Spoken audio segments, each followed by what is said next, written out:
people are complicated. People are at different points in their lives.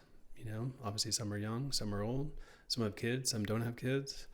And kind of dealing with those differences on a daily basis, both internally with, employees and with our clients and our subcontractors, our suppliers. We are a people business.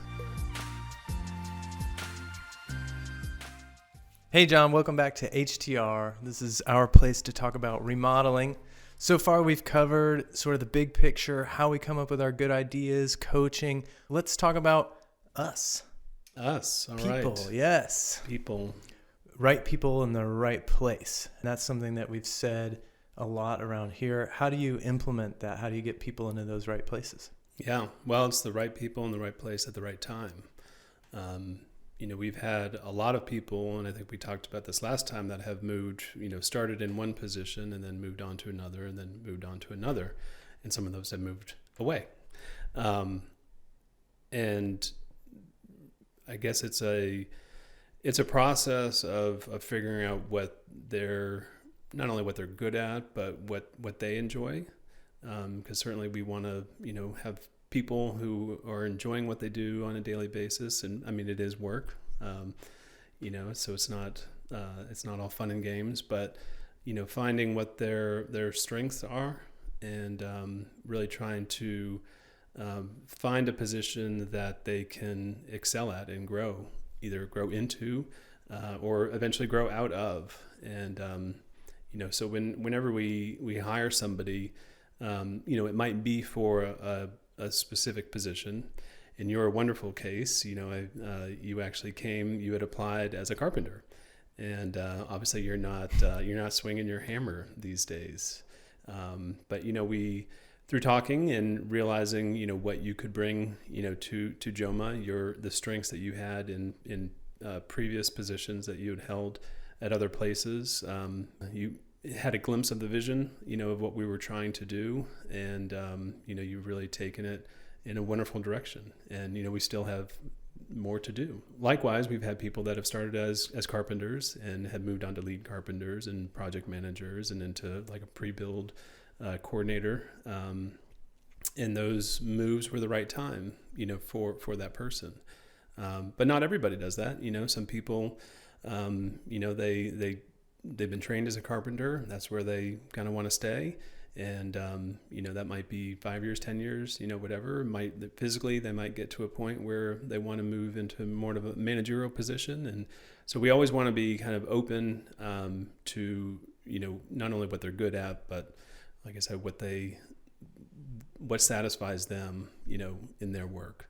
So I think just kind of being open to that and, as the business changes and evolves over time, you might create a position for somebody out of need. But what happens when you're faced with wanting to create a new position? How do you identify when you need to branch that off into a person rather than just delegating responsibilities among people who exist already? Sure. And we use that, common term, taking off hats. There are remodeling and, construction is a very linear process. You can't do B and, until you do A, and D comes after C. And so being able to either group duties or specific tasks that need to be done. And some folks, is some people do it all, kind of a one-man band or a one-man show. And but even then, there are always going to be people involved. But for those that do want to, grow and expand, there does come a time where you need to identify those tasks or duties that can be grouped together to create a position. What do you do when someone is having a hard time or doesn't seem to fit that position, but you can still see the desire to move forward and work at JOMA and be a good contributor? Mm-hmm. Well, meetings are certainly an essential part. I mean, it'd be nice to not have, meetings, but, having those open lines of communication and being able to talk about like, well, what is going on?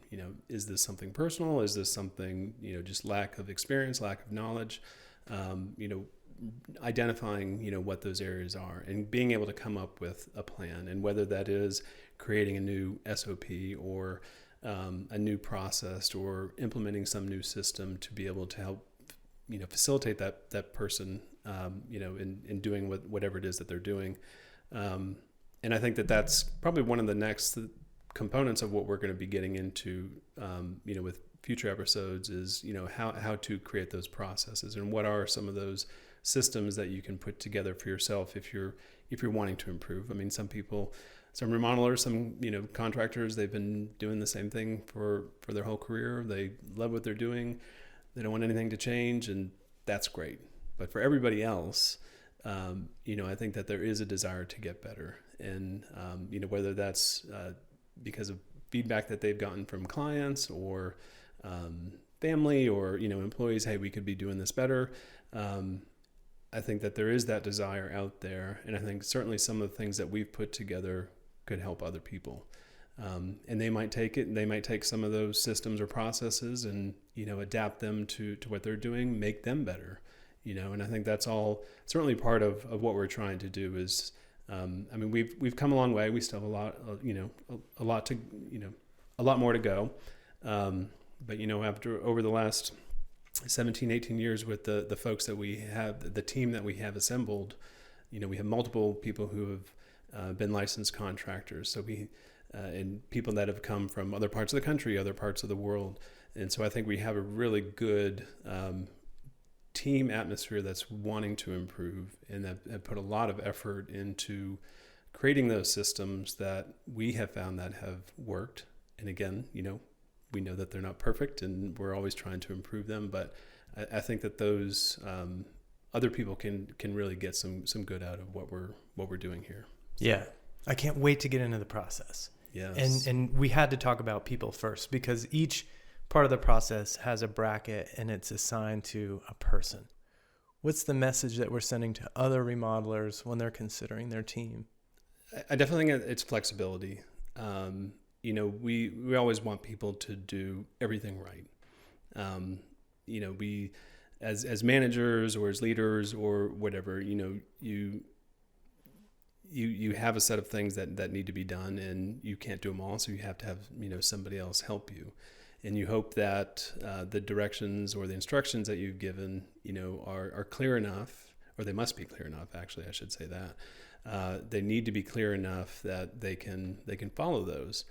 But even still, people are going to make mistakes. I mean, that's just inevitable. And I think that if you're in the mindset of, hey, I told that person what to do and they didn't do it right, I'm going to fire them, or I'm going to get mad, or I'm going to yell, or whatever. There's certainly a time and place for correction and, and all that. But I think just accepting that people don't do everything exactly, how they're supposed to, because I think you can get just very, frustrated, and frustration is good because that certainly shows that, hey, you can do better.